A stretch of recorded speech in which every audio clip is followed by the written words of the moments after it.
Hell yeah. You guys can hear me? Hey, hey. Yo. What's up, guys? How you doing? Oh, getting by. Nice. Uh, Lowell, are you gonna have a mic for this or no? Yeah, let me shoot him a message real quick.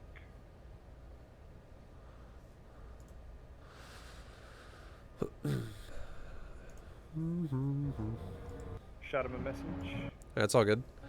So, yo, Gorilla Chicken, hey, you're getting by? Dude, that's awesome. Hell yeah, Yeah, I'm man. watching your videos for a little bit. Nice, dude. It's actually Lowell that pointed me towards your direction, and we started off with that crazy was it speed roach build, Yeah. and we transitioned off of that, and we're kind of doing this 2v2 4-minute nidus build. Okay. We're getting a lot of success with that. Nice. Uh, Lowell, go for sorry. oh, no, you go. Go ahead. Lowell's got this amazing economy game, and my micro game is a lot better than his.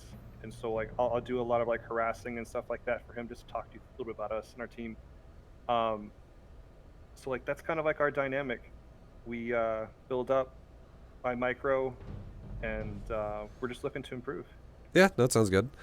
I feel like you guys you were so I know what you're doing. You're doing like pressures, and I kind of heard what you're saying about Lowell.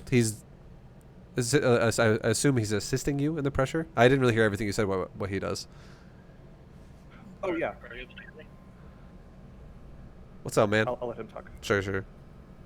Okay, awesome. Yeah, I had to play with the settings a little bit to get it working. It's all good. Yeah, I opened with your like 2-3 base gold to or bronze to GM, just macro. So a lot of drones, a lot of roaches, whatever. Yeah.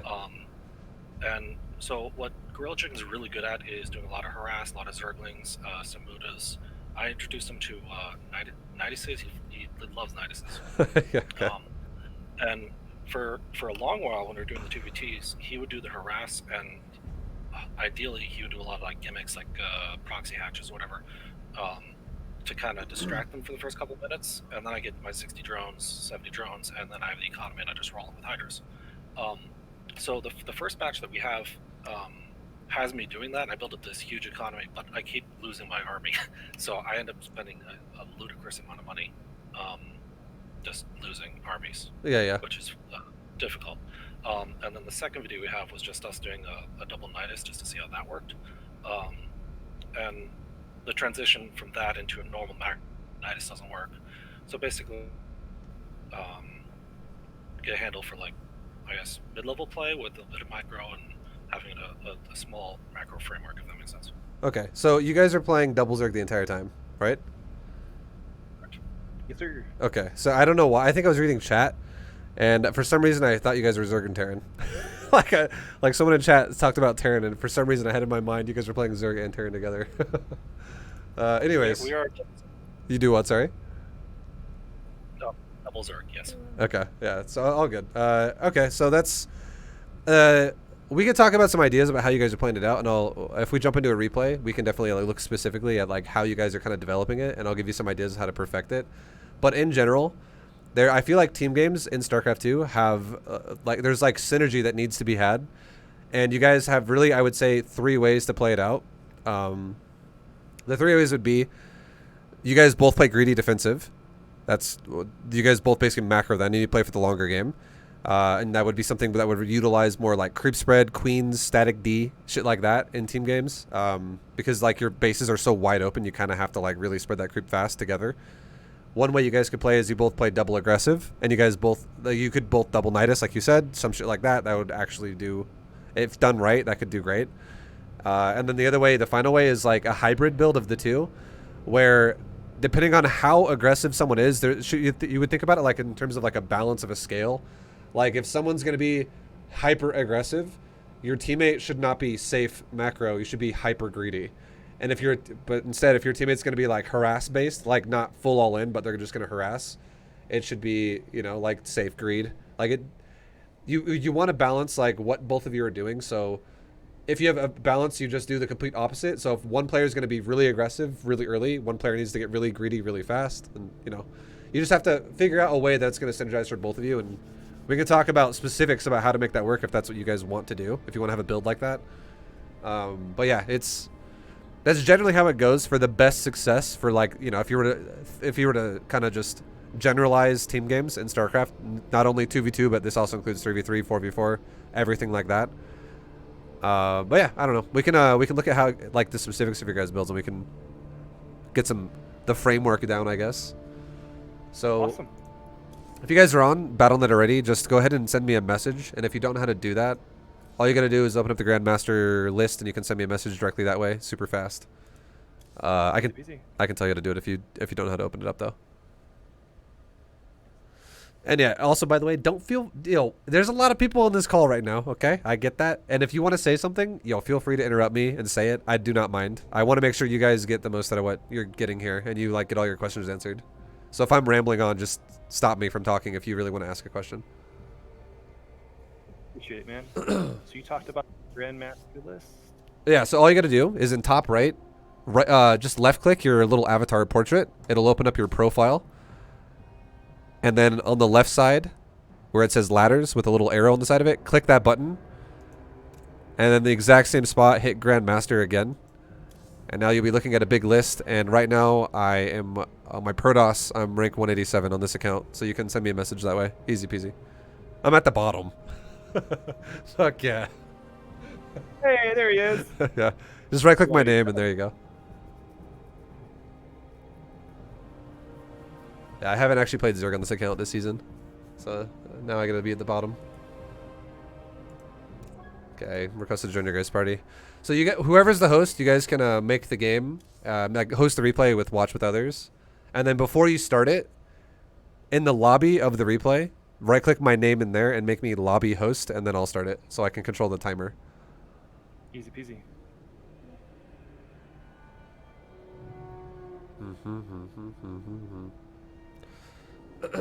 Do either one of you guys like going Mutalisk by chance? I do. Okay, that's good.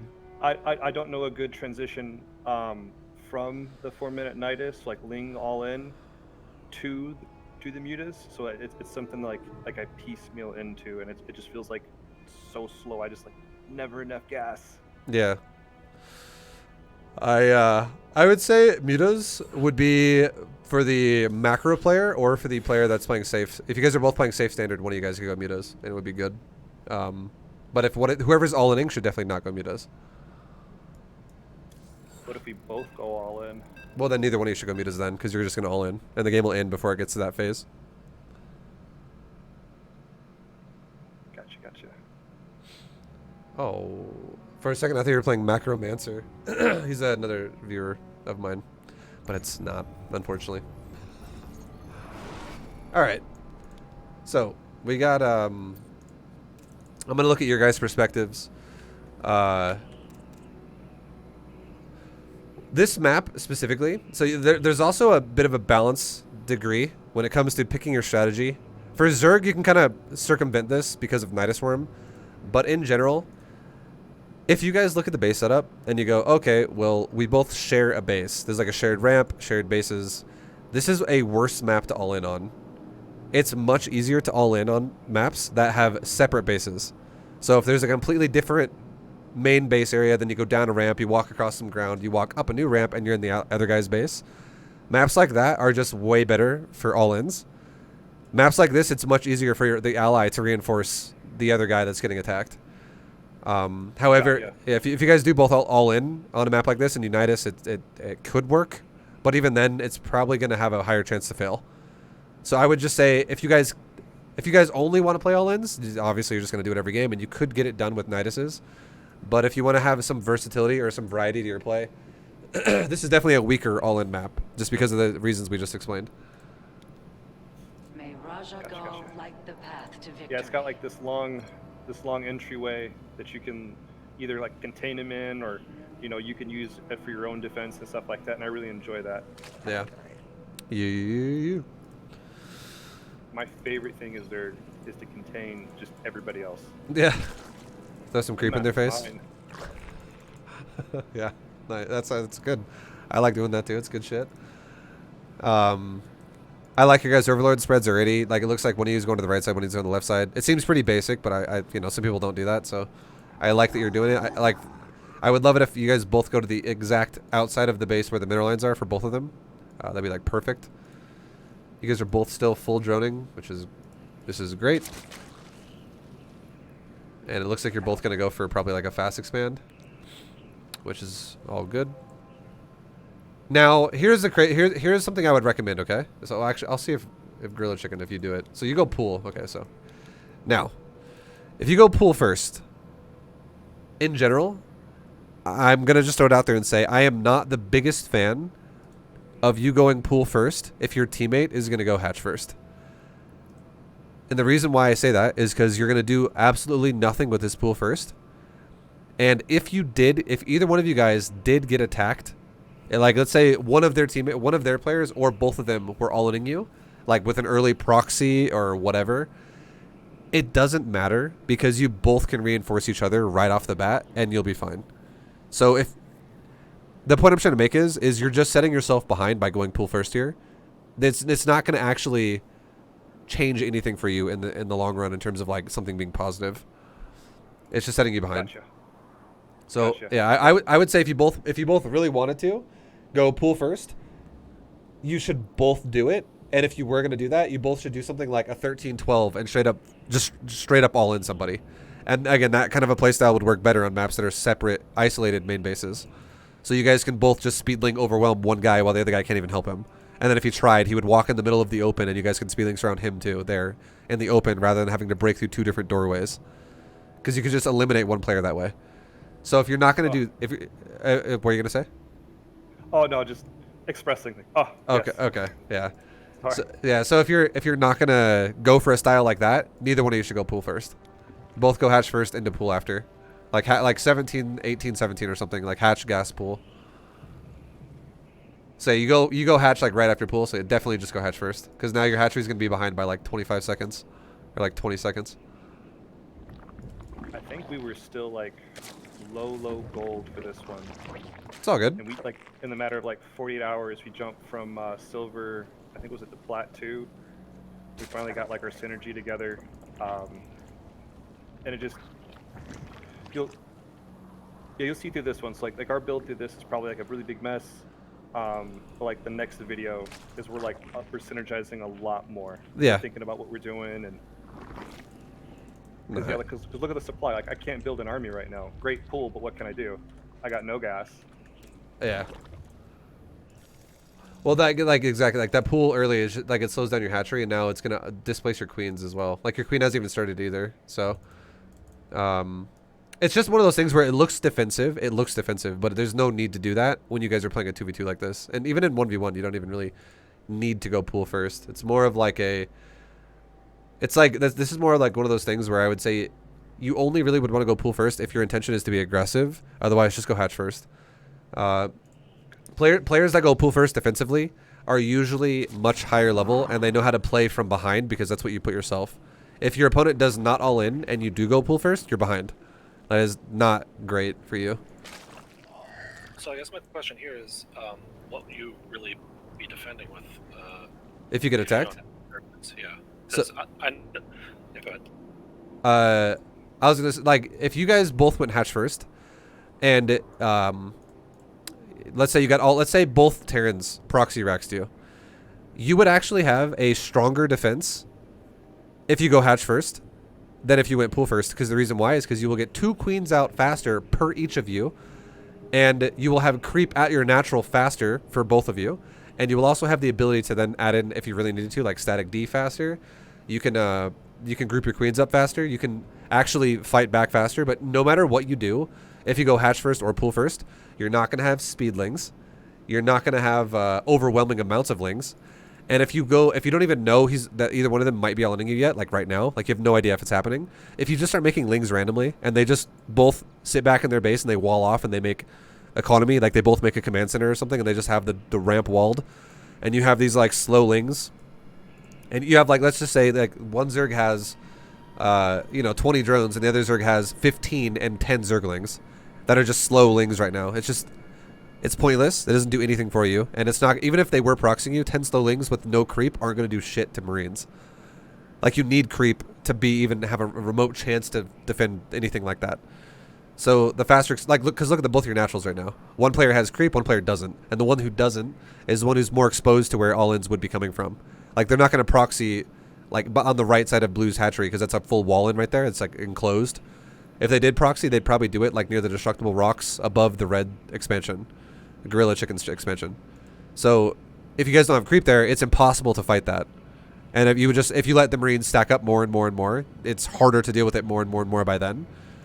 Whereas if you both had 4 queens really fast together, you would be able to actually like put all your queens in front of your hatcheries together and actually fight back while you make like static D, and then make queens or make lings support that. Like, your defense is actually stronger going. Like, I just want you to realize this, okay? The only time going pool first ever actually makes sense is if you scout, if you know your player, like the player you're playing against is super cheesy. Like, if it's Terran, they proxy. They always do it. It's like a pro gamer thing when they just know their opponent's going to proxy on this map because they study how they play. That's usually why people do that in like higher level tiers, like pro tiers. And then they have the ability to not only delay the barracks proxy from going down, because you can use like workers to go now start punishing SCVs that are building, but you then could also make lings really fast to continue denying the barracks outright right off the bat. But if you're not even going to scout for it and you're just going to scout normally with overlords like you are, there's zero reason to even do this pool first. Like, I think you guys are overestimating how early aggression can actually happen to you. Gotcha.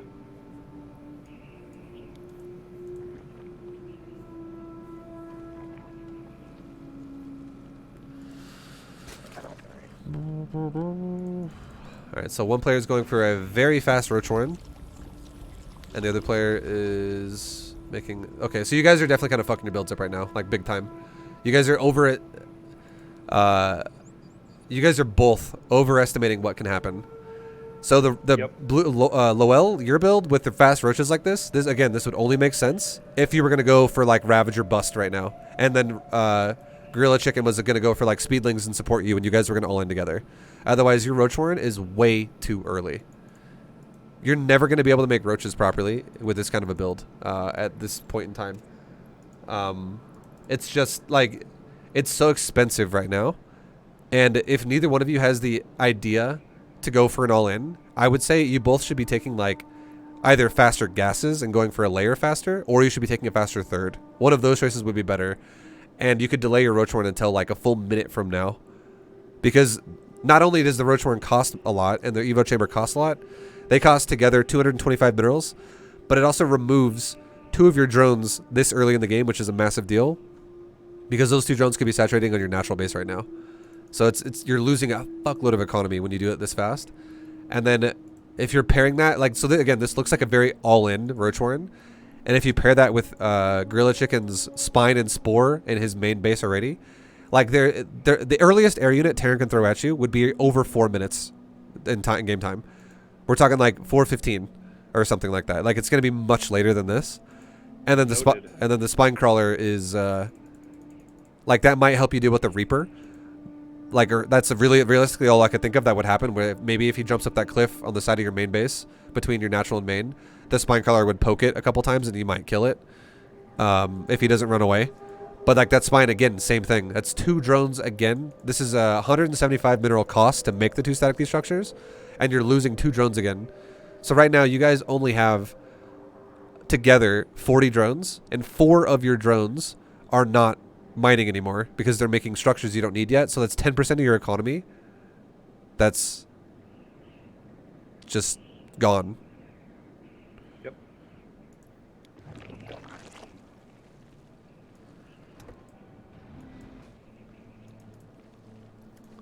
Like, if you both just make queens and creep spread, you'll have such a more stable defense in general.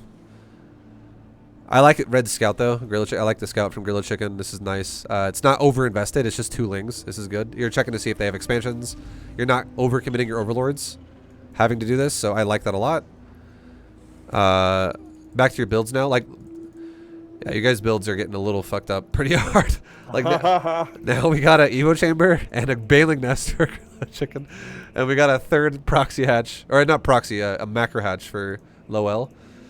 It's if you guys both just like focus on like solid injects and just spending your money that way, you can definitely spend your money that way. And this is just now you're getting like +1 missile weapons as well. The build for both of you looks super inefficient.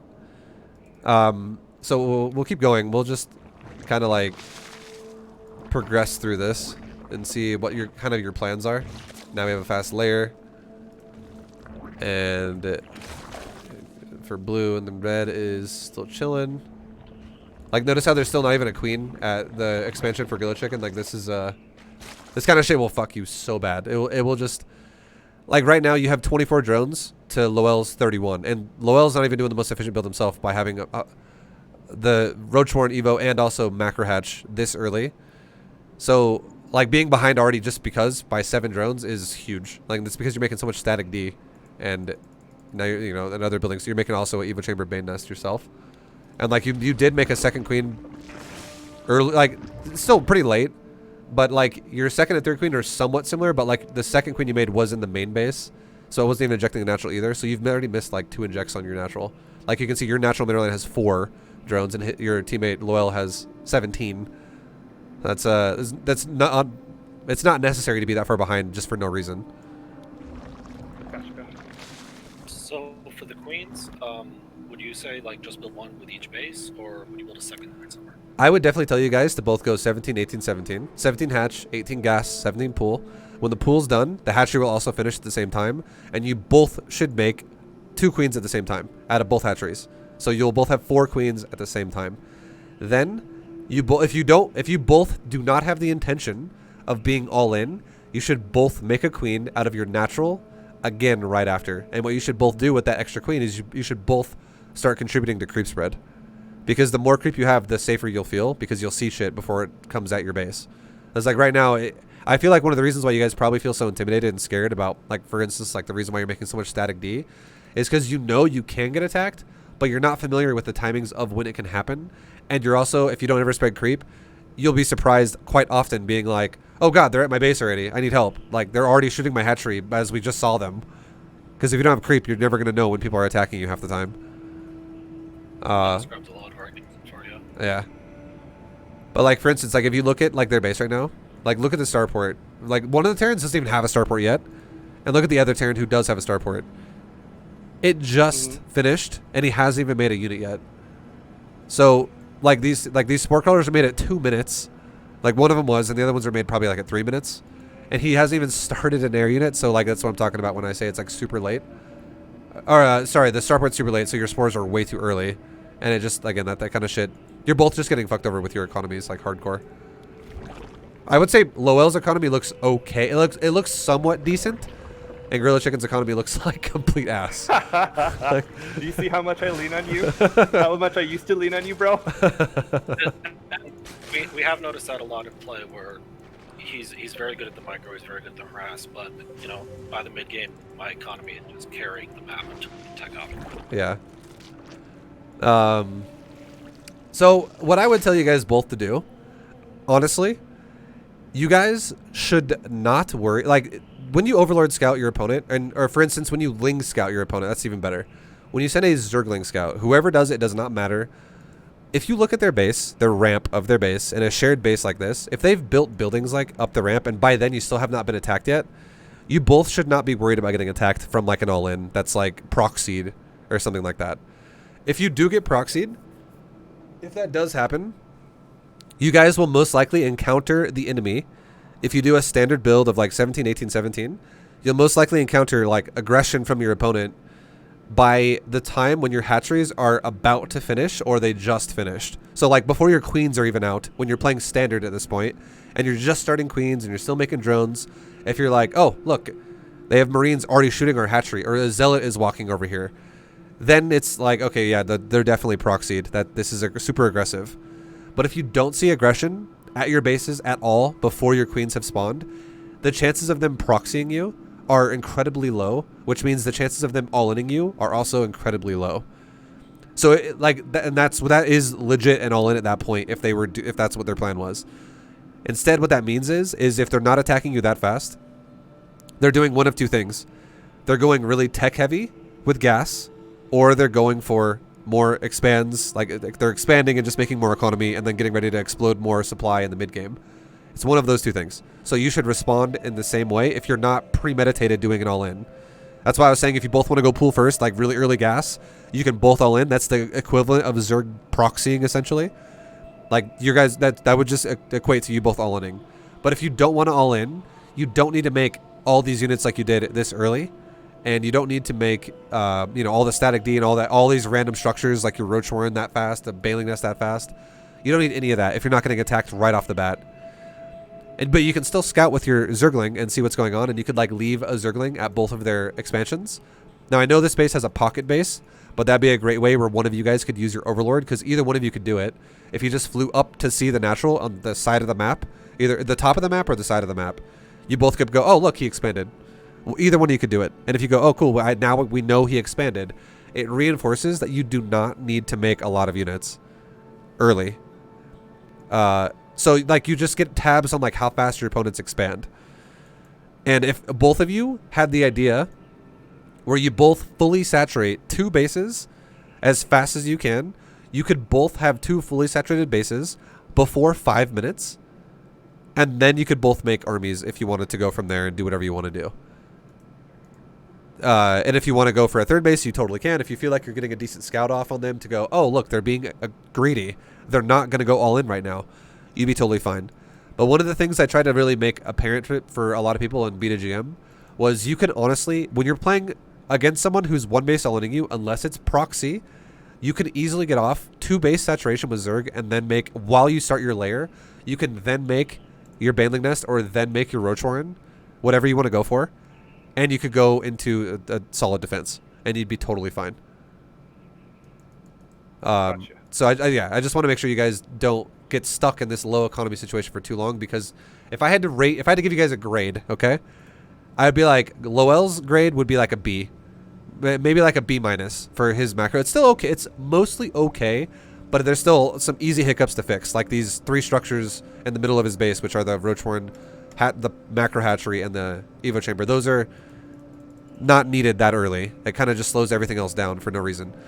And then for Gorilla Chicken, I give you like a D minus or maybe a fucking F, because because like your shit's way too ridiculous. And it's just like you're at 27 drones to Lowell's 47, so that's a big difference.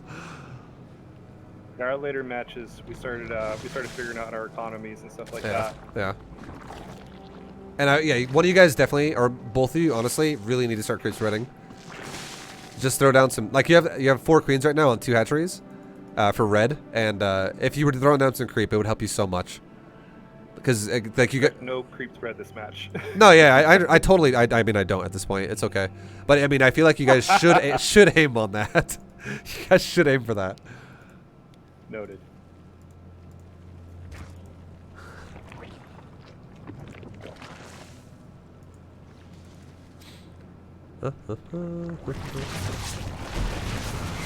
So you're getting attacked for the first time in this game at 6 minutes, and as I was saying before, you guys could both easily saturate both main and natural fully saturated before 5 minutes. So that would still give you a full minute of time to react to what this Terran did to you. And what this Terran did to you was he went double gas straight up to starport. He went 2-1-1 with no expand. He's just now starting an expansion. You could still fully saturate both of your bases and then still have an army that could deal with this pressure off of you both having 44 drones. Like a full minute before this hits you. So you guys could easily handle something like this if your opponents play like this. So I don't want you to feel like, you know, like this static D was like, oh my god, it saved me, because it really fucked you over is all it really did.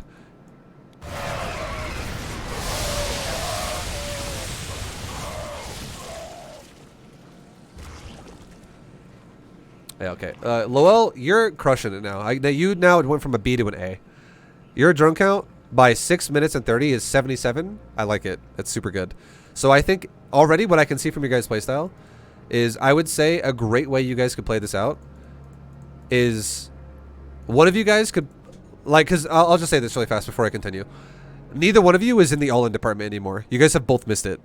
So if you're trying to do like hyper aggressive Niduses here, it's missing the beat hardcore. You could do this way faster. So what I think you guys could do is, if you want to have Gorilla Chicken be the guy who's annoying as fuck and distracting for the enemy team, you go for 2 base, fully saturated economy, and the red player should actually be the Roach player, in my opinion. If you're going to Nidus, you should not Nidus Ling Bane. You should Nidus Roaches. And the reason why is because if your opponents have any type of units in position to defend it, Lings coming out of the Nidus are going to do literally nothing. But Roaches have a lot more ability to be annoying for longer. Like, Ling Bane's going to just, as soon as the fight starts, it's over. One way or the other. You either get a decent Baneling connection or you lose everything. But Roaches can be, they're way more durable. You can run around a lot more, be way more fucking annoying.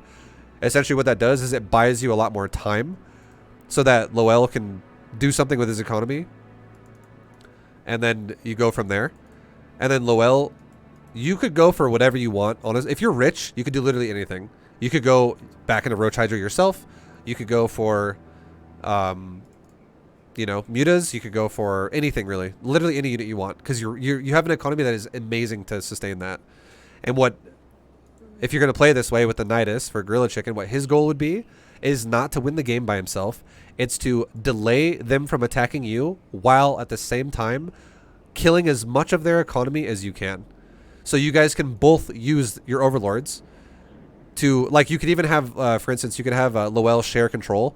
So Gorilla Chicken could control the overlords of Lowell, and you could, so you could move the overlord in position to be like, I need that overlord over there because I'm going to Nidus. And then suddenly you put a Nidus on the right side of the base, and then you use your overlord on the left side of the base, and you put a Nidus over there, and you keep bouncing back and forth, being annoying as fuck, picking off 5, 6, 7 SCVs at a time. And then your opponents are just chasing you around their base, and it's just an annoying runaround for them. Meanwhile, out of nowhere, Lowell hits a 200 supply by like 9 minutes, and then you just become like the killing blow. And then behind that, what you guys could do is you could have Lowell max out at, like, you could seriously, with this many drones this fast, you could totally max out by like 9 minutes, as long as you can macro, you know, the hatcheries you have with like injects and stuff decently. And once you max, you could just have, you guys could have Gorilla Chicken then expand maybe like 2 times.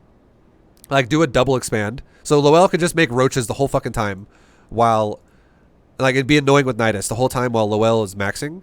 And then once Lowell maxes, you do an attack, and while you're doing an attack, and while this attack happens, I would say Gorilla Chicken could now, like I said before, double expand during that. And Lowell could feed Gorilla Chicken like 1,000 minerals. Or just because you could easily, like, if you didn't know this as well, if you feed each other resources, you can scroll your mouse wheel, and it makes it go really fast. So you can just scroll it one time up, and maybe you feed him 1,400, maybe you feed him 1,200, maybe you feed him 1,700, whatever. Just do one big round of feeding for like over 1,000 minerals. And then what Gorilla Chicken could do is just make a massive amount of drones. Just do a drone wave yourself, so you're both around 80. And then you could do whatever you want as well for Gorilla Chicken. You could have him transition into mutas. He could transition into ultras. He could transition into broodlords. Whatever you guys want to do. But it would be a good way you guys could control their economy and power your economy, and then you both have a strong in game. Perfect. So, and it seems like that's how you guys want to play it, which is fine. That means that's exactly what I was saying, where if one of you guys is going to be aggressive and the other one's going to be ridiculously greedy, that's kind of what's happening here. Like, and that's why I would say also for Lowell, if you're going to do that, do not bother making the Roach Warren super early. Do not bother making the Evo Chamber super early. Only make this building, again, if you're getting attacked before your queens are even out, and you're like, shit, okay, well, yeah, they're all in. But if they're not all in, if they're not attacking you that fast, you're going to be fine. You're going to easily have enough time to fully saturate 2 bases as fast as you can, and then take your 3rd base first as a priority. And then as you take your layer, you could then take your Roach Warren, which would be that before 5-minute rule thing. So you could help your teammate, you could help Gorilla Chicken if he gets attacked by like 6 minutes. Or if you get attacked by 6 minutes, you could defend yourself. But you would have so many more drones so much faster if you didn't make these extra buildings you didn't need so early. And then once you're layer, you could throw down your Hydrogen if you want to go Roach Hydra and go from there. Gotcha.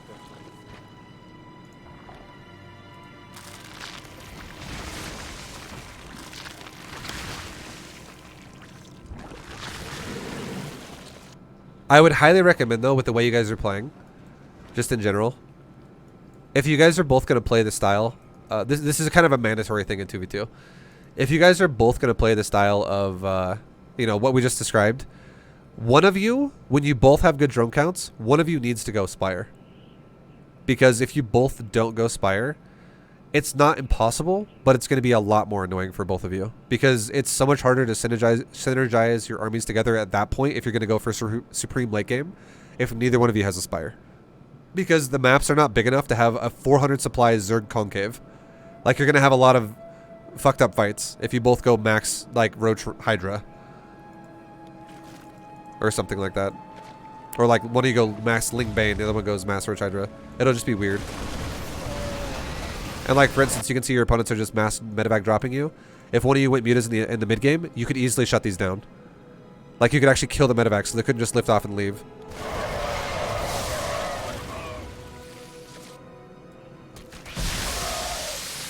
But yeah, like right now, red's at 66 supply, purple is at 54, teal is at 80, and blue is at 131 out of 200. So like, Loel's crushing the fucking macro here, and the Nidus worm you built, so for instance also like Gorilla Chicken, you built a Nidus and you didn't use it. I know that they killed your overlords. I don't know if you guys scouted in with your overlords, because I don't think they made a single Viking. Or they did. Just kidding. The Viking actually killed both the overlords. So that's why they're both dead. But I mean, if you're gonna Nidus, that you could Nidus before that Viking's even really a threat. Realistically, like one of your overlords will last long enough to get a Nidus up, and then timing is everything. And at this point now, like if we're talking 8 minutes, if you try to Nidus now, it's gonna do literally nothing. Like there's a very good chance it's just gonna show up and just die over and over and over. But if you were Nidusing your opponents around 6 minutes, suddenly a lot more is gonna get done because they're just gonna have less. And if your opponents have low SCV counts like this, where one of them has 31. One of them has 35, and your teammate has 72. If you kill like 5 SCVs or like 10 SCVs of either one of these players, and you reset them both down to like 20 and the 20s, and then blue has fucking like almost 80 drones, like I guarantee the 200 max supply Roach Hydra timing is just going to win the game.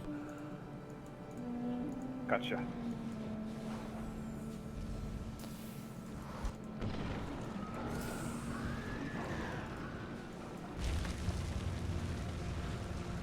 And I would say at this point too, I wouldn't even bother making Niduses in the middle of the map like that. Only because it's just a waste of resources. It's like one of those things where it might feel cool where you're like, all right, I'm going to set up the left and the right side of the map, and just in case they attack either side, I can rotate. But I bet they never get used. So, like if you want to make a Nidus, use it for their main base only, and if the window is over where that's no longer going to be a factor, just don't even bother using Nidus anymore. Just let it be and call it a day. But only make it with the intention of actually fucking their main base over, or like their natural or something. Like you have so much surface area in their main base, around the right and the left side of their base to work with. Even in their natural, look how much, you have so much area to work with there too, around that like naked command center that only has 1 turret. Yeah, like that's how you want to use it. Just don't. I would say definitely don't use it in the middle of the map. It doesn't serve a great purpose for you.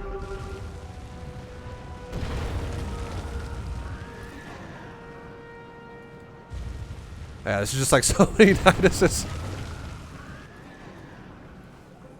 Our line of thinking is use them for like staging areas and hop around the map depending on where they attack, because we don't have creep, so we're just trying to offset that. I would say spread overlords. If you guys are really bad at spreading creep, just make a couple overlords go around the map. Like for instance, how you have the overlord that revealed vision for the Nidus in the top. Like Lowell's already doing it. You have overlords kind of around the map, but definitely do not invest into Niduses to just bounce units around like this, because like for instance, if you leave your entire army in the Nidus and you just make Nidus, Nidus, Nidus, Nidus, Nidus, Nidus, and you just wait and you wait and you wait and you wait for 3 minutes being like, which Nidus are they going to go by? If your Nidus not only is just waiting this long and you're investing into Ling Bane, and they finally show up to one of these Niduses and you start unloading one of them, you're going to be unloading Ling, and it's just going to be like a fucking meat grinder of Lings that are just going to repeatedly die. It's like you're missing the window, essentially. Like these Niduses should be in the base helping the attack, not waiting for the attack. Nidus is like, here's honestly my opinion of Nidus. It is a very like amazing aggressive tool you can use. But it is only a defensive tool that you can use if you use it to evacuate your aggressive units. It should not... Don't think about it where you can be like, well, I can teleport around the map defensively. That's such a good Nidus now, because it's impractical as fuck because it doesn't unload everything at once. It unloads one. And if you're fighting an army that's like 100 supply and you're loading 1 unit at a time into it, you're going to kill 0 units and you're going to lose everything. Or the Nidus itself is going to die before all your units unload out of it. So it's very impractical defensively. Defensively, what you should rely on more is Overlord spread and creep spread, and I'm glad you guys already have Overlord spread. Just work on your creep spread over time. I don't expect it to be perfect or anything like that. Just work on it, because I'm going to tell you right now, my opinion of this game for red right now is red is fucking useless right now. Like, these Niduses are adding nothing to the game, and blue is doing a 2v1 now. So Gotcha. get out of that. I would say definitely get out of that mindset.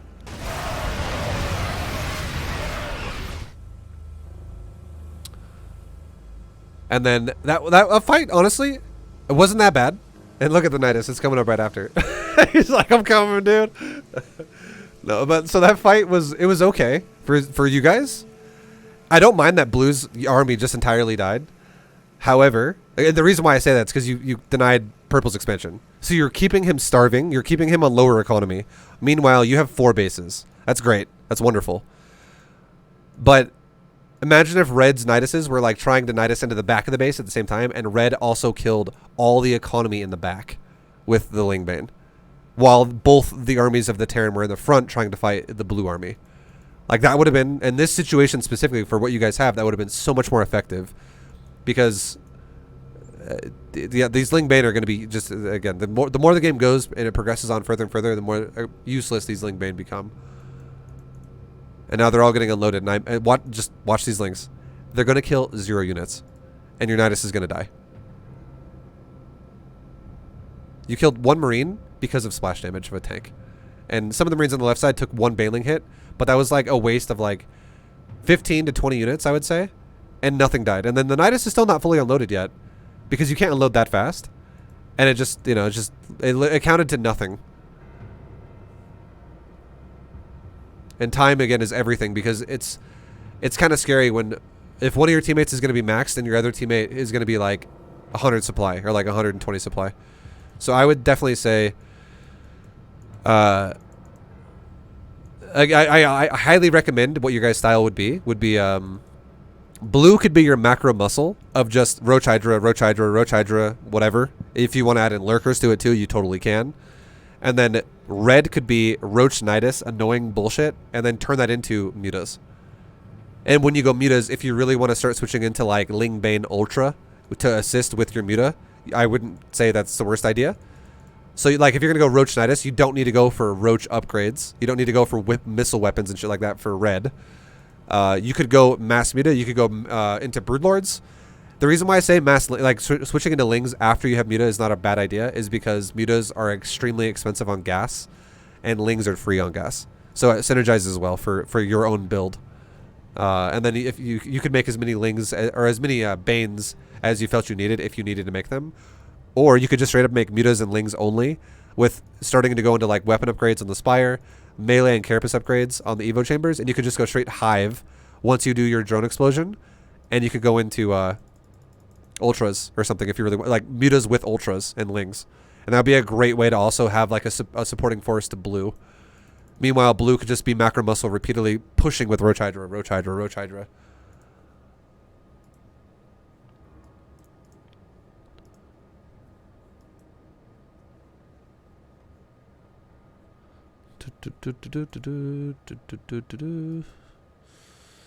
Yeah, these red units are getting pounded. And it's one of those things, again, where it doesn't make a whole lot of sense for one of you guys to try to push the front while the other one does nothing. So, like, for instance, a second ago, when red was putting up defensive Niduses, blue pushed the front. That wasn't really a good, much synergy there. Like, as you guys said, you guys were talking about how you synergize more in the next replay. Same thing happened here again just now. Red tried to Nidus the front and engage the front with, I think you just right-clicked the Nidus on accident, because all your Lings started running that way. And you lost like 15 Banes, like 30 Lings, and the Nidus got denied before you pulled back. And then blue wasn't even in the area to support. And now blue's also going mass Lings. And there's no Ling speed, there's no adrenal glands, there's no melee, there's no carapace. I would say stick to Roach Hydra the whole time. These Lings are not really going to do anything for you. And there's no like Spire either. So I mean, I don't really care what one of you guys go Spire. It doesn't really matter. Just one of you guys should go Spire, in my opinion. It gives you a lot more ability to poke together. Because what you guys should realize, or what like not even just obviously you guys, just anyone in StarCraft should realize, is that Legacy of the Void is an economy game. If you can control economy, you can win the game easy peasy. And if either one of you had mutas, look at like Purple's main base looks pretty decently fortified, but look at that expansion. It's only got one. It's about to have a lot more turrets, but it still only has one at 12 minutes. This is really late. Look at Teal's base. It's got 2 turrets in the main base. You could easily deny that command center. Look at that natural. It's got 1 turret. Actually, it's got 2. Well, the other one's like way further south. But still, like, mutas could easily overpower Teal's side of the base, easy peasy. It could overpower the expansion of Purple really easy. And if you had enough muta, if we're talking you had like 25 muta, you could even overpower easily the main base of Purple. Because 25 mutas could one-shot a turret, and turrets do not one-shot mutas. So, it's just missed opportunity there again. And also, the crazy thing too is if one of you goes mutas and you punch a hole into one of their defenses of the sides of their base, it opens you up to then Nidus them again. So for instance, if Red wanted to go Roach Nidus into Mutiling Bane, you could do your Roach Nidus, you could go into mutas, and then once you punch a hole in the side of their base with muta, you could, like, and they're now blind over there because you killed all the buildings in that area. You put a Nidus there, they don't even know about it, and then suddenly you're doing Ling Bane Niduses in their mineral lines rather than trying to do that in their tank lines.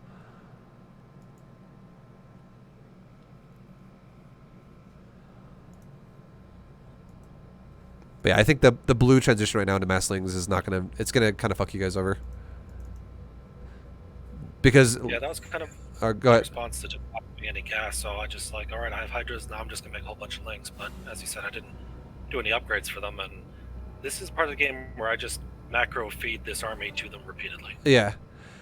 Well, I would say if you have a gas problem, it's a macro problem. It's not an army problem.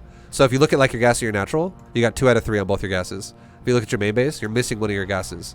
You look at your other expansion in bottom left, you're missing a gas entirely for saturating it. You look at your 4th base, you don't have either gas. So you need to fix your economy more than fix your army composition. Because if you have 4 base economy with 70, 80 drones, you can slam out Hydras repeatedly all day. It's just you don't have like 50% of your gas right now.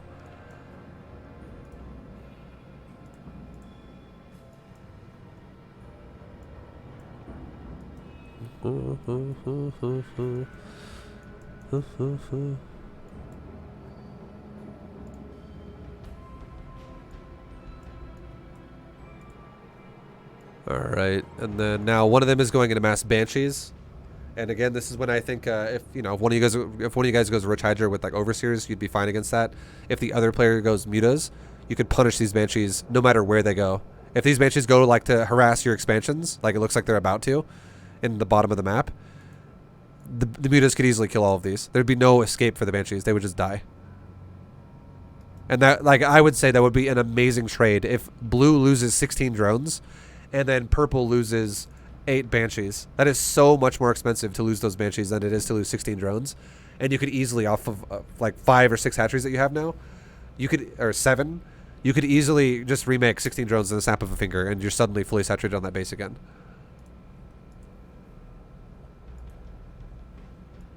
But now if you send Hydras down here, he could easily just fly away. And then now he goes to your other base. And he goes to your natural or your main. And now he starts doing more chaos there. So this is the kind of shit that doesn't happen to you guys if one of you has air units. Like for Zerg, it's mutas. And then, like you see, it's happening again where blue is going to defend the bottom of the map and red is engaging the front line again with a small Ling Bane army. Like, this army is going to just... You might kill a few units, but it's going to overall just die to the front lines of the Terran. So red essentially just threw away his army while blue is trying to chase banshees around the base.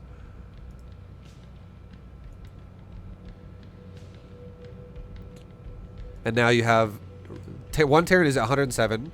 The other Terran is also, surprisingly, at 107 supply. You have the red Zerg who's at 70 supply, and then the blue Zerg who's at 200. And I would say if you guys put your supplies together, I would say you guys are about even. And the reason, even though the numbers don't add up that way, it's actually like 270 for you guys and only like 200 for them. The reason why I would say you guys are about even is because Zerg units scale shittier than Terran units.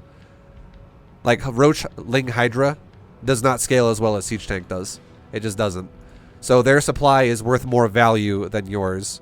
So you both, obviously you both should be a lot higher than you are, and it's I think it's really just because there's a little bit of hiccup in the overall playstyle of like the synergy and the economy, especially for red. So the big idea. Well, I think we should explain this last bit, and we might just want to bounce out of this game because I feel like you guys are already kind of fucked. Like red's pretty screwed here. Like we can go through it really fast, but I'll just say this concept. It makes a lot of sense if you guys think about it this way. When one of you guys plays greedy, like I was saying at the very beginning of this, the other one needs to cover that with aggression. And you both could easily get away with 2 base economy just to start the game if you're going to go for Nidus aggression as your choice, which is fine. That works.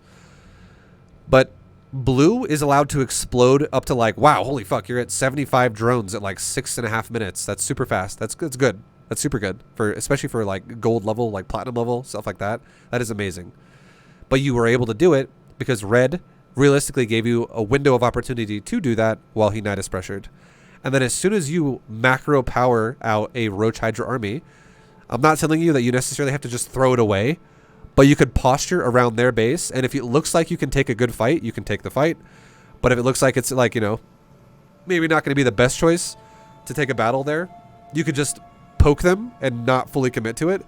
Just make sure that if they leave their base, you could kill them, but if they stay in their base, you're just going to be around the area. And meanwhile, while you do that, red stops Nidusing and he stops being aggressive. Like if you still have units, you can still be aggressive with whatever you have left, but stop making roaches from that point on. Like stop making units and go into mass drones, expand to like 4 or 5 bases at that point from your initial 2, like literally double or triple expand, because at that point you're going to be probably mining out of your main as well. So take up to 4 base economy and you go into mass drones while blue keeps them busy. Then once blue keeps them busy from, and maybe blue wins the game, that'd be great. If you guys do enough damage with the Nidus and the push, you could literally kill them. But if they play well defensively and they don't die, blue has the ability to remax Roach Hydra over and over and over and over and over. Red could then switch from his drones into Mutiling Bane. And then now blue does not look for fights that are like, fuck it, I'm going to just go for it. I have no idea if I'm going to win or lose. You only take fights that look like you're really going to win. If it looks like you're losing the fight, just back off. It's better than throwing your army away. It's as long as you don't let them take like tons of expansions. So what blue's job should be is making sure there's no ninja bases. Really, like contain them in their base and maybe send like one of your roaches around the map to go, or your overlords, and be like, do you have any ninja bases that I could easily kill right now? And if the answer is yes, then go kill it. And then once red has a real army, like we're talking like 140 supply or 150 supply of new shit with like a good like 75, 80 drones. Now red is actually a threat as well. And that's like if even better if you get to 200 supply, that's even better. But at that point, that is when you guys should fully commit to fights together. Because if you're both 2v1ing and alternating, like if you're like, okay, I'm going to 2v1 them, now you 2v1 them, now I'll 2v1 them, now you 2v1 them. It only makes sense if you're doing that in a way where you also kill their economy at the same time. Otherwise, it makes no sense at all to do that. So that's the goal for you guys, is you play non-committal while one of you is buying time for the other, and you just poke them. And then as soon as you guys both have a real army that you want to really fully engage with, then you can go together and fully take a fight. And if you guys have done a good job up to that point, not allowing them to have just base after base after base, which so far this game, the fact that they're still only on 5 bases by 15 minutes, that's fucking great for Zerg. That means Terran is pretty poor. Terran's super broke right now. They don't have any of the map really, other than their little corner. At that point, that's super good. And you guys, if you both max out and you have like, let's say both of you had like 4 or 5 bases each. So Terran has 5 bases total and Zerg has 10 bases total. You guys could easily take a fight where even if you lose your whole army, remax, do it again, remax, do it again, and they're dead. Because they won't have any money to replace. Because like, look at their main bases. Fully depleted on both of them. One of those gases for teal has barely any gas left, but both their mineral lines are gone. Look at that top right expansion. It's starting to lose patches, and the gases are like almost at half. And then look at their forward expansions. Teal's expansion is basically gone. Like, teal is broke as hell this game at this point. He's almost dead himself. And purple isn't even mining anything really at his expansion in the front, but it's a pretty fresh expansion, so that's still a good one for them. But the point is like they're mining, their income If you hit I on the keyboard, both of you really fast. You can see overall income in the game. Look at how crappy both of their economies look compared to your guys. That's great. That's the goal of StarCraft right there. Contain them. And don't throw your armies away to do it. Just be in the area and don't let them take new expansions. And then if you are going to throw your army away, it needs to be paired with multi-prong aggression from the other teammate. So you can remax what you throw away while you've ruined their economy to make it where they can't even have a potential to remax. Gotcha. Alright, we'll speed it up a lot faster now. Because I really feel like your guys' playstyle is just, I feel like this is going to turn into a situation where, like, these lings as well are really bad for blue, but it's going to be a situation where I feel like if you guys don't scout expansions, like, for instance, top middle right now, if you don't pay attention to that kind of shit, and you let Terran get away with that, you're going to start throwing the game away. You guys actually have the lead right now, as a whole, I would say. Even though red's pretty fucking screwed here.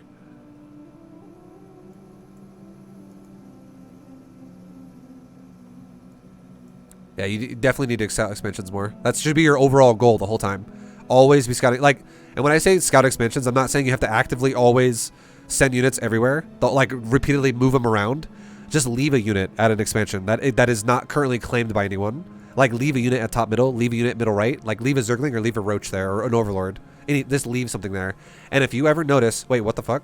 It's Fog of War again, which means your unit's dead. Go check it again. Then you go check it again, because you're like, why do I not have a unit there? Are they taking the base? And if they kill the Roach or the Ling or whatever that's there, chances are, yes, they're taking the base. And that's when you can, like, look how easy you could easily kill middle right and top middle. There's nothing defending it. So if you once again starve Terran on this little 5 base setup they have in top right, they'd be fucked. Teal would never max, and purple would slowly max. And you are killing the middle right base. I love it. You guys have so many more bases than them. At this point in the game, we'd kind of figured out that we couldn't breach their walls, so we're just like, we're going to claim every mineral line and just try to starve them, and hopefully win when they run out of money. You know what I would say both of you guys should have done? Or one of you guys should have done? If one of you just made Broodlords, you would easily breach their base. Like, that's another reason why I think if one of you goes Spire, that's great. Like, I think it should be red, honestly. The way it looks like you guys like to play. Like, now you're going Mutiling, or you're going Lingbane Ultra. Spire would pair with this so well. And then if you're like, oh, well, they have mass tanks. I can't ever, like, blue is like, well, I can't ever breach into that. It's just so defensive. Just have the Spire guy make, like, 8 Broodlords. And then start the fight with that. And then all the tanks will just kill themselves with Broodlords there. And then once you break, like, a good chunk of the tanks, then the Hydras can walk in and just kill. And, like, these drops that are annoying the shit out of you guys, it would be so easy if you just had mutas to clean them up. But I like how much contain you're putting on them. It's just no one's ever checking top middle, which is making Teal actually back in the game now. This was like our, because we never go Broodlords, and I think that's our, like, another hole that we have in our game. And so if we can't, like, bust through the front gate, we'll just starve you. Keep feeding us units. We'll throw armies at you, but we have the better economy. We have all the mineral lines. That's good. You don't. That's a good concept, and you guys actually just killed top middle, which is great. That's correct, by the way. That is very intelligent gameplay. It's giving yourself the advantage, even if it takes longer. Some people find it really boring, but it's super smart to play that way. And yeah, now I would say the way you guys have, you know, like, you've lost a lot of bases to the Banshees and to the drops, but overall, you're still keeping them on 5 bases overall at this point, which is great. You got to check it again, though. Like, remember how I said leave a unit? Look at Teal. He's fucking flying another command center to the top to replace it right away. He's like, I need it. I need that money. And you should know if you do not only kill the units that they feed you, but you also prevent them from ever retaking bases ever. Like, even for a second, you know that they're just bleeding out super fast because they have no mining going on. Like, the only base they really have actively mining is the purple base in the front expansion. And the reason why that is because blue killed that. Lowell killed that with the first recharger timing, which delayed that. But every other base at like 23 minutes, it's easily going to be mined out at this point. Just like your bases are, the ones that at least that haven't really been attacked very much, are pretty much mined out. Like, we're saturated properly, like, for the most part. Like, some of your guys' expansions are still going, but yeah, I feel like it's because you guys got attacked a couple times and some of your saturation's been a little bit unoptimal. Because 23 minutes is definitely enough time to mine your shit out. It takes about like 15 minutes for a base to mine out, like, fully. this, I think all my bases are mined out, and I've lost like 50,000 worth of army. That's okay. Keep tossing. Yeah, it's all good. It's good that you're like able to remax like that. I think that's better than you saying, "Oh, I killed him with my first army. It was really good micro." I would much rather you be like, "Oh, I just threw away army after army after army, and I killed all their." I contained them, and even though I wasted so much more resources than they did, that's so much better because it means you can macro better than they can, which is the bigger deal. Okay, so now one of you went Corruptor, and I'm gonna say this right now: like, if you go Corruptor, I'm not super opposed to that. It's okay. As long as you have the idea to go Broodlords with it too. I think mutas are a little bit better, only in the sense that they have faster move speed. But it's like you could chase the Banshees down better this way. Is my point I'm trying to make here. But like if you're really focused on like Lingbane Ultra, and then you make Corruptor with it, it's not the worst. It's as long as it's an air unit, as long as you have a Spire unit, it's better. And then I don't mind blue also going for Spire. If you want to stop eventually making Roach Hydra, whatever, you could start going into air yourself. If you're containing these guys for this long, you could both go Broodlord, like have like a supreme god mode Zerg army that's like high supply. Like one of the Zergs could have like mass Ultras, and the other Zerg could have mass Broodlords and Corruptors. Or if both the turns were going air, you could both go Corruptor and like some Broodlord.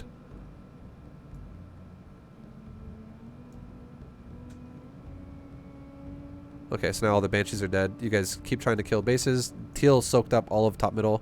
Now he's taking top left. Definitely don't want to let him do that. Yeah, okay, you guys win. So yeah, I feel like it's just tasks, right? It's just tasks that you guys should be going for both of you, for the proper order of how you do things, how we've talked about already. But I really like that you guys already understand the concept of starvation. That's super good. Because we didn't know any other way to break it. Yeah, Broodlords. If we can't bust through your front door, like we just gotta starve you. Yeah, that's always play that way because it makes your army more conservative. But if you want to like, if you're containing them constantly and you're like, okay, well, these guys are just literally not doing anything. If one of you just makes some, you don't have to even go mass. We're talking seriously like 8 Broodlords. That's it, just 8. Not even like 30 or some shit like that. If you have like 8 Broods, you could break the front of that base. I guarantee it. And then you could play the style where you could have overlords spread around the right side of the map, the left side of the map. You have bases all over the bases as well. You know that, or you at least units at the new bases that you don't claim yet. So you know they don't have open expansions. And you could both position yourself at the front of their base and, you know, have the ability to attack them. And then if, let's just say, hypothetically, red had a lot of ground units and you still have that Nidus Worm, while you have a few Broods attacking the front of the base, at that point, you could then make a Nidus Worm at your attack in case they decide to counterattack you. So you could load into the Nidus where your army is aggressively postured with the Broods and then unload it back in your base to defend your guys' base. Like, that would be a much more intelligent way to defend your base than it would be to, like, you know, what we were talking about earlier, how it was like 8 Niduses just randomly around all the map. Like, hoping that they walk by one of them, essentially, like a trigger. Gotcha. Alright, so, but literally, the biggest thing about this game of all is if you both just have a good 2-base economy to start the game off with, your games are going to look so much cleaner. Because blue did it all, like, blue was a little bit behind, but overall you did a relatively good job in terms of, like, hitting that supply mark good. Red was unrealistically far behind. And if you guys both open up efficient 2-base, neither one of you will be behind like that. And you'll have so much more power in the mid-game. Like, a lot more. Gotcha. So I'll give you guys 2 options really fast. We're already at an hour. We'll keep going though. I'm not going to end it yet. But, because I know that took a while to get through that replay. And I wanted to kind of like discuss like methods of playstyle. But if you want, we can take a really quick look at your next one, your next replay. Or if you guys want, I can give you both a build order opener each really fast. Up to like the 7-minute mark or so. Or the 6-minute mark. Where like it'll be like how you both should open. We actually got a much better game that I think we played today. It's a short 5-minute game. It's literally our 4-minute Nidus build. Sure. Were you both Nidus? I was gonna say, let's show them the one where the Nidus didn't work. Because that is a good notice opening, and then we try to transition, and we're kind of slow at it, and then I got lurkers. Do you remember that one? Yes. That was on the 11th.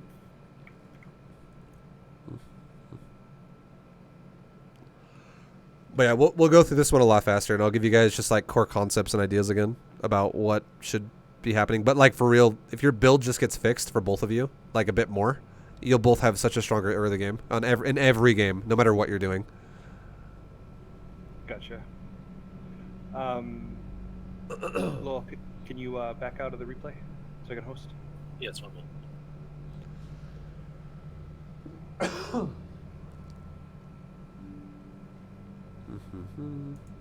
And then just toss me lead again, and then I'll start it up. Gotcha. But how you guys feeling so far? Any questions about anything? Anything not make sense?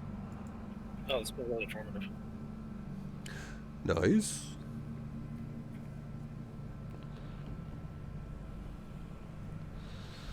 Alright, so you guys are playing against Zerg and a Protoss. Doesn't really matter that much. But this is another shared base map, so if you guys are going to all in, you both have to do it together. Like if it's actually all in, like early. Alright, let's go to your guys' base. So you guys, again, you're both doing right off the bat gas. This is good. This makes sense. You're both going really early pool. This makes sense. You're synergizing all ins together, which is, it's good.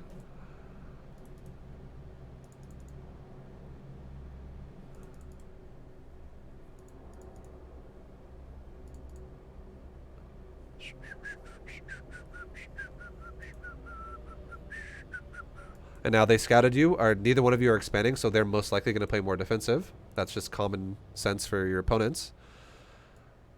You're both making lots of lings.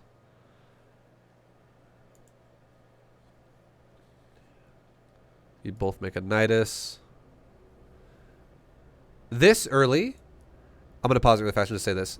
I would say, in general, lings are usually weaker in a Nidus, okay? They really are. The later your Nidus is, the weaker lings are. But if you both rush a layer, and you both go for this super hyper-aggressive all-in really fast, I think lings are okay here. Like the idea you guys have here where you're both one base Nidus all-inning, if you both go lings, it could work. Like that's why I feel like it's gonna just run them over. But in general, if you're gonna go like two base, like the other shit I was talking about, where like the last game, where I give you guys a whole concept there, definitely don't have the single guy who's Nidusing with a two base setup. Do not have him go lings, like ever. It's gonna feel like it's gonna be awful. And lings just get denied so much easier than roaches. The later you do it. Nice, and that blue player just fed you all of his lings to 2v1 you guys, which is just going to make this even better. And you both are Nidusing. Now, I like that you're both Nidusing different economies, but in this situation, be very careful. Do not allow one of your team, like, don't be like, all right, yo, Lowell, I'm killing drones on Red's base, and then Lowell's like, all right, I'm fighting both of them by myself. Don't ever do that. Like, if you both have speedlings, you both have the ability to pick where the fight happens, because the speedling is the fastest unit in the game on creep. And even if it's not on creep, it's the fastest unit in the early game. Like, it's much faster than, like, everything. So, don't ever... If you're the guy Nidusing the base that's currently being defended, if it's one guy defending it and you feel like you can overpower it, if it's a 1v1, that's fine. You can take the fight. But if you see both of them at one of the bases, do not fight. Or else you will throw the game away. Because if you both 2v1, or if one of you 2v1s and then suddenly the other one goes over to you and the other person gets 2v1'd, you're going to be like, both of you are going to be like, well, shit, all our lings are dead. And even if you kill some workers in the process, but they both expand, you're still fucked because you're both one base all-inning. So you need to be really cautious about how you use your army. It's very important. And other than that, good shit. So you're both kind of like killing an undefended base, essentially. You're both essentially 1v1ing them. And blue also, like I said earlier, he threw his lings all away in front of your base, so this is going great for you guys now.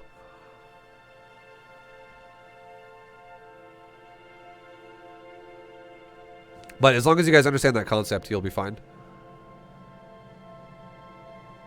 And if you ever do feel like as well, like you're like, they seem like they might have a scary army. Like I love what Gorilla Chicken's doing right now, where you're running around, like you're just being annoying as fuck, and you're making more mining time get wasted because if you run back to the middle line and he pulls his probes off again, if you buy more time to not only reinforce your own lings, but also allow your teammate to allow Lowell to Nidus again, because his Nidus also died. If he Niduses again and reinforces his own lings, so you buy time to like regroup yourself, you could run around 4 slow roaches and a stalker all day with the speedlings. You'll barely lose anything. And then suddenly 15 or 16 speedlings turns into 40 speedlings between both of you. And now when you take the fight, then you just crush.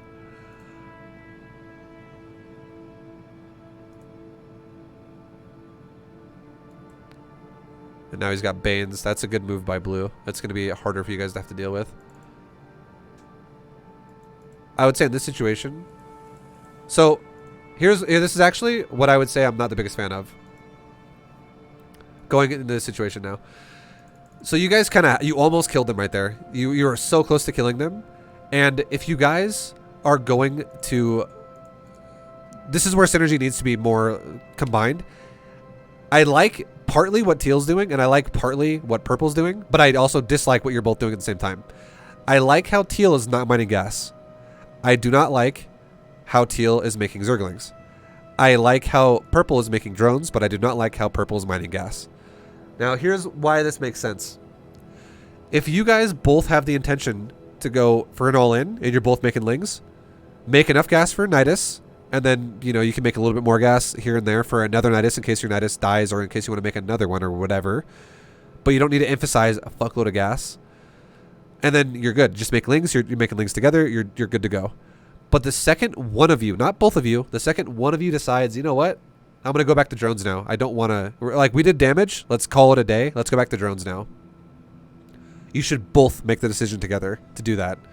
You should both be like, all right, let's both just literally rip all drones off gas because we're not all-inning anymore. Let's both expand as fast as we possibly can, and let's both make drones. Meanwhile, I'm not saying that you have to throw your army away. You could do this while you run your lings around his base and be annoying as fuck and run down to the natural, maybe kill drones and probes at the natural as well. But don't make any more lings. So the fact that Teal's still full on in all-in mode and Purple's now going into this like macro mode here, you guys aren't having a really good synergy here anymore.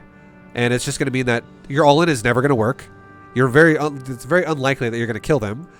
And the longer Teal stays in a committed situation where he's like constantly making lings, all that's going to happen now is you're going to put yourself in a situation where you're always 2v1ing by yourself. And you're like kind of stunting your own economy. And you're putting a ton of, like, now that puts a ton of pressure on Purple to win the game. Because Teal's never going to win the game at this point by himself. It's very unlikely. There's Banes, there's Roaches, and you're still 2v1ing. You guys have done great damage already, but if you both just switched into drones now, like, look at the worker count right now. Red's got 16, Blue's got 6. You guys have 16 and 20 together. But Teal's going to stay on 16 forever. And now Blue and Red are going to recover while Teal kind of, like, while you guys, Gorilla Chicken, kind of just, like, all-ins himself to death. I feel like the only way you really... So much. Yeah, like, it's, you guys have to just synergize like that. Like, the idea of rotate into macro or rotate into, like, don't rotate out of it and just keep all-inning. Because it's so easy for them to kill this now. And now Lowell's doing another Nidus while making a macro hatch and still mining gas, and you just made drones. So this, I would say, the fact that you made drones, don't even follow up with any more Niduses. You're done. Like, it's over. Like, if you guys are gonna keep Nidusing, just keep Nidusing and keep making lings until you break them entirely. Like, that's what an all-in is. And if you just keep squeezing drones into your all-in over and over, and you stop making lings half the time, your all-in is gonna feel like a wet noodle. It's gonna be super weak.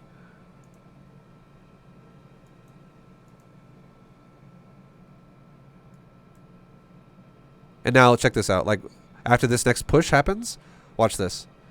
So the drone. Okay, we'll pause it just for a second. Okay. A second ago, you guys were at 6. They were at 6 and 16, and you guys were at 16 and 20. Now they're at 20 and 14, and you guys are at 15 and 20. You guys are actually one drone down from where you were about 90 seconds ago, and their Protoss player is 14 probes above where he was at a second ago, and their Zerg player is down 2 drones. So overall, they're still positive. What is it, 14? What did I just say? I don't know. You get the point. I don't have to do the math. Yep. I kind of forgot what I said, but like they recovered a lot of economy there. A lot of economy got recovered there. And like this macro hatch again for Lowell, it doesn't make any sense. It should definitely just be an expansion. And if you want to have another hatchery, take a 3rd base. Because you have them feeling defensive anyways with Niduses, so you could easily be greedy and take a third base. And now Teal is still just fucking hammering Lings off of 19 drones. Yeah, the idea was he would mostly use Nidus just to keep him distracted while I get my economy up. Yeah, and like the thing is there's a threat. You both should be doing economy, because if either one of them moved out, you don't need to throw Niduses at them repeatedly. If you like, there's a they have a threat where if they go, well, if we go attack them right now, what if they just do a Ling run by and like run to our base? We're fucking dead. Like if they're both still ulting us. So there's still a lot of a threat involved here, and you got to realize as well, if you guys would have just shifted out immediately, as soon as one of you goes, okay, I'm going to drone, and the other guy goes, okay, me too. We're done making Lings now. You killed their whole army up to that point, but now the more time you keep fucking around in their base and wasting, they're recovering more army over time, and their army's going to build up little by little over time, and if you keep throwing away all your Lings just to keep them defensive, you're allowing them to build up an army while you just repeatedly throw yours away. Explains so much. Because like if you guys both would have just went into drones at the same time and you just committed to it and stopped making Niduses, if they would have counterattacked you while you guys were both like, all right, how many drones you got? I got 41. Okay, I got 39. We just made mass drones, and you're like, oh shit, there's one zealot and 4 roaches attacking us. Okay, let's both make 1 round of Lings, and you both just like clap it and you just kill it immediately, and it's over. Because they didn't have an immortal, they didn't have 4 zealots. They did have an oracle, because you guys made a sport early to deal with that, but they wouldn't have the immortal and the other zealots, and they still only have 4 roaches. Like they've been trying to make drones and slowly make army over time here and there. It's just one of those things where it's like a overreaction again. It's similar to like the static D made in the first game, where like the spine spore shit and the early roach warren. It's similar to this too, where if you like it's just hurting yourself more than it's hurting them, where you keep doing this like half-assed all-in for another like 3 or 2 minutes after the initial all-in. And now there's a bunch of static D going down too for purple, and then there's Niduses for teal still. So it's just fucking you guys over really hard. It's wasting so much resources that don't need to be wasted.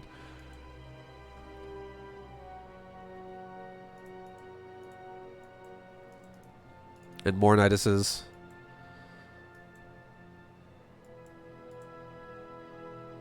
Like, you're definitely annoying them, but you're not really getting a lead against them. Because now if we pause it, now we'll pause it at like 10 minutes. We'll go to 10 minutes because it's even like a nice well-rounded even number, and we'll look at overall supplies and economies. So now both of them are ahead of teal.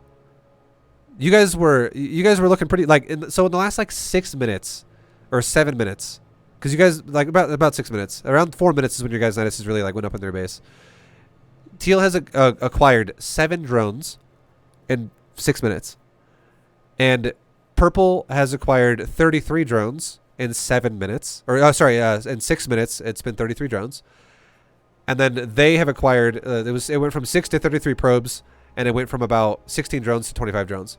So all of you are ramping up your economy super slow. And the reason why that is, like, purple's doing it okay, but still even then, 33 drones in 7 minutes is, Jesus, I keep saying 7. 33 drones in 6 minutes is still pretty fucking slow. And the reason why all of you are ramping up super slow is because main base of purple has 3 spores in it. Natural has 3 spines in it. Teal has just been making fucking Lings all day. Blue has spines all over his main base and spores as well. And red, I feel like, has just been making a ton of gateways that he can't even afford to use right now. Like, he literally has 4 gates and a Twilight Archives and 2 robos. That's so expensive for like 1 base economy, essentially. Like, he's got 9 probes in the middle line. So, on the main at least. Yeah. So it's just one of those things where it's just like not the most efficient for any one of you. And if any one of you played more efficient than you are, you would just run away with the game. Like there's really nothing to be afraid of if you both would have just like made 2 basic, like, so it's similar to like what I told you in the first game. If you just followed up your initial Nidus, if you both wanted to make drones out of it, you could make a Roach Warren into 2 base economy for literally both of you if you wanted to. And you could both just go drone crazy up to 2 bases, and then you could go into Roaches if you're getting attacked and just keep making drones if you're not. And the way you could easily see if you're getting attacked is maybe have any leftover lings, just leave like 1 ling or 2 lings in front of their ramp to see if they walk down it and walk to your base. And so you could have like 1 ling in front of the ramp and maybe 1 ling a little bit further out, like a full screen length further out. So you could reconfirm, oh yeah, no, they're attacking us, dude. We got about 15 or 20 seconds to react to this. Let's make roaches. And as they show up at your base, if you both made like 7 roaches each, suddenly you have 14 roaches together. And you'd be fine. And you could make more roaches at a faster pace because you both made drones at the same time. And you both have a good economy. I think that's the turn that we needed. Because like after this double Nidus all in, because we'll win like match after match after match. Because like we both like attack the same player at the same time. But we just don't know how to follow it up after that. And I think that's exactly what we need, just the transition from the double Nidus over into the roach. The double expand over to our naturals and then shift over into roaches. Yeah. So yeah, it makes sense. The one thing you guys keep going. Because we get like so much success like right from the get-go. It's just how do we follow this up? What do we do now? I think that's it. The biggest problem you guys had here was that you guys both all in, and then one player stayed all in for like 5 more minutes than the other player, and that's never going to work. Because an all-in, if it's not killing your opponent, and what is like if you're all in, that's the definition of an all-in is if it fails, you're fucked. And that's kind of what the position you're in for a long time here, and you're kind of recovering now. But if your opponents were like less paranoid, like look how many like your Niduses have definitely made them paranoid as fuck. Let's just say that. Like half the fun of Nidus is watching the replay and seeing the panic of the other players. Yeah, no, I get it. Half the fun of it. I get it. But if you both would have like if one player all ins, you're pretty screwed for a long part of that game now. But if you both just like get to a point where one of you can now harass, if you want to keep pressuring them with a good economy, where like 2 base full saturation is minimum here, okay? If you don't have 2 base full saturation as your minimum, you're kind of all in. Your economy is garbage. So if you're all in, you better be all in, and it makes sense. And if you're no longer really getting success from an all in, and one of you's going into drones, or neither one of you wants to all in at all, and you're gonna do something, don't stop making drones until you're at 2 base minimum, 2 base saturation minimum, and that's when like the whole game opens up to like whatever you want to do, like the Roach Nidus all in, or not the all in, but the Roach Nidus pressure, or any type of a ling pressure, anything you want to do. It all opens bare minimum 2 base economy, and then from there, if you go 3 base, 4 base economy, now suddenly you have the big dick economy that can just max out super fast and do crazy things with it. But it's definitely the whole idea of one of you staying all in for like 4 or 5 minutes over the other one, that just puts you guys in a really weird position. And then like right now we can see again with purple, like you guys need to really be careful about your economy in terms of like, look at purple's main. You have 3 drones missing on one of your gases. Look at your natural. You have 2 drones missing on one of your gases. You look at your 3rd base. I mean, it's getting saturated now, which is totally fine.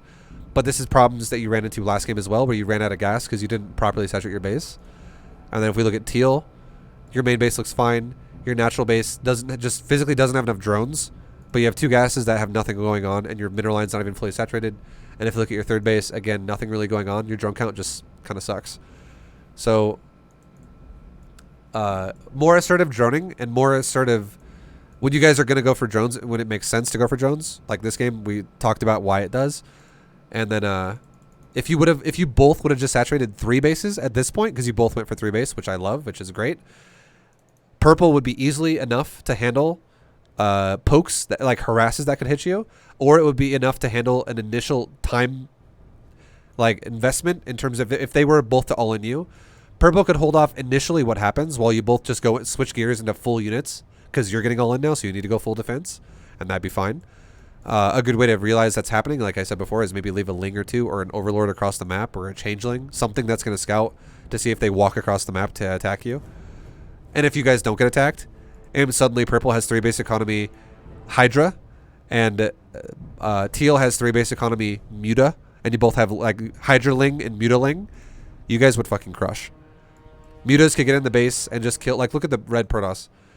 All the probes are super exposed. No anti-air units and no anti-air structures. That's so susceptible to mutas.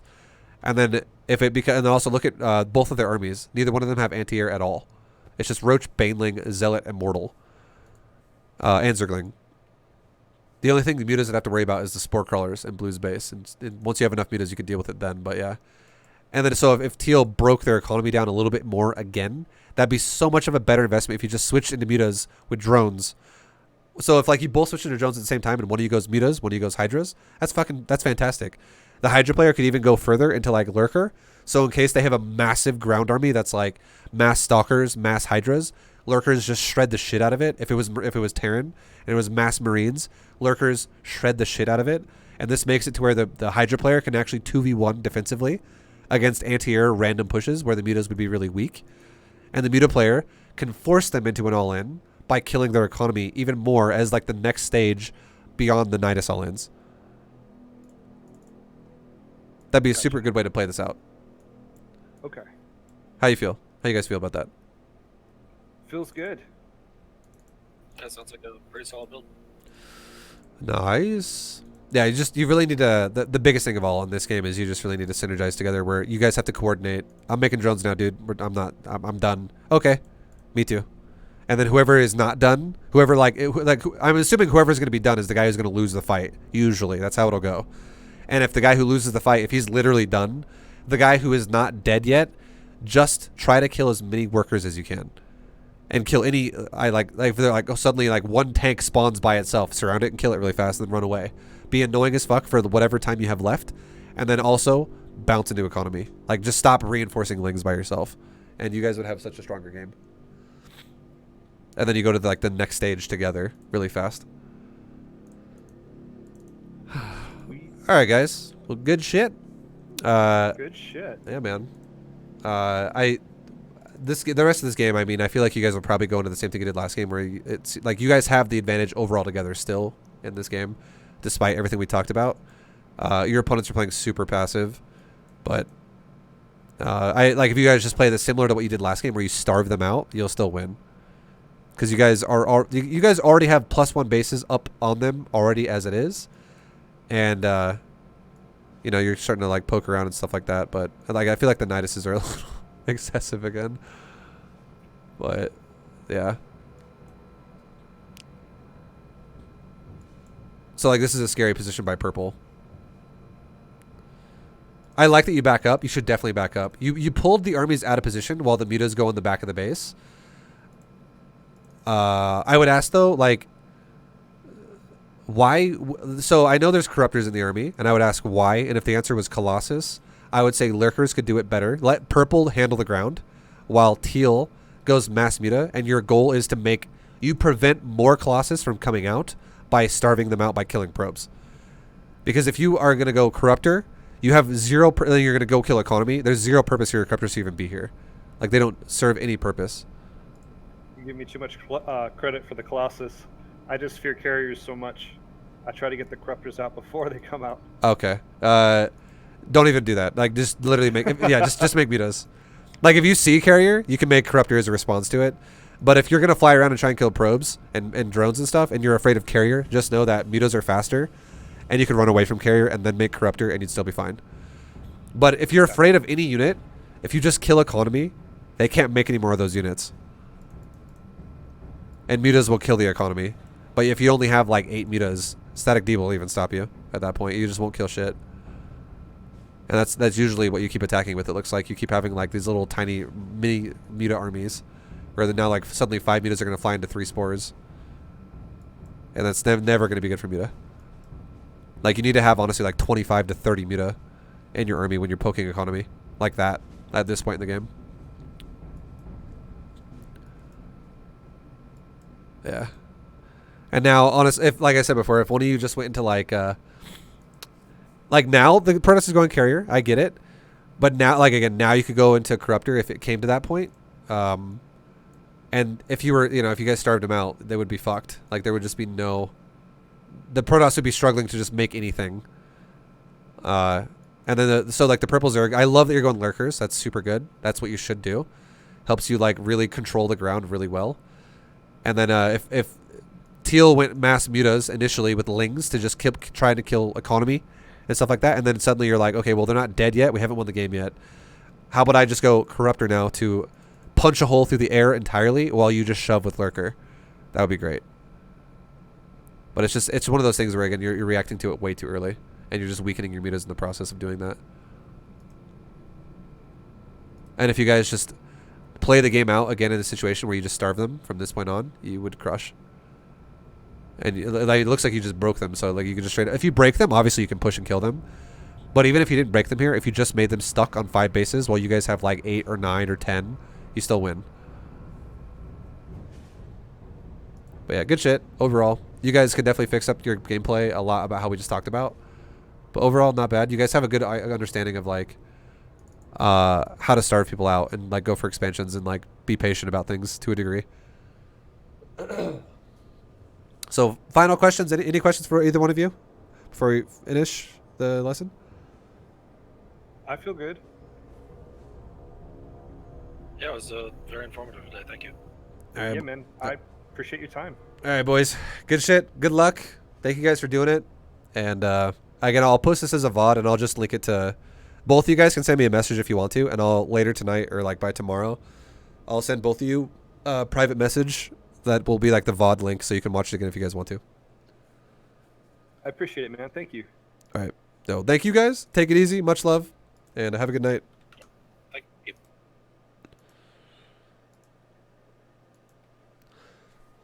All right, guys. Thank you for watching. I hope you guys enjoyed the coaching lesson. That was a 2v2 lesson. But yeah, hell yeah. Much love. Go check out more videos if you guys liked it. And with that being said, I will see you guys in the next one. Yeah. Take it easy. Much love. Thanks for supporting. Thanks for watching. I'll see you guys next time. Later, everybody. Goodbye. Goodbye.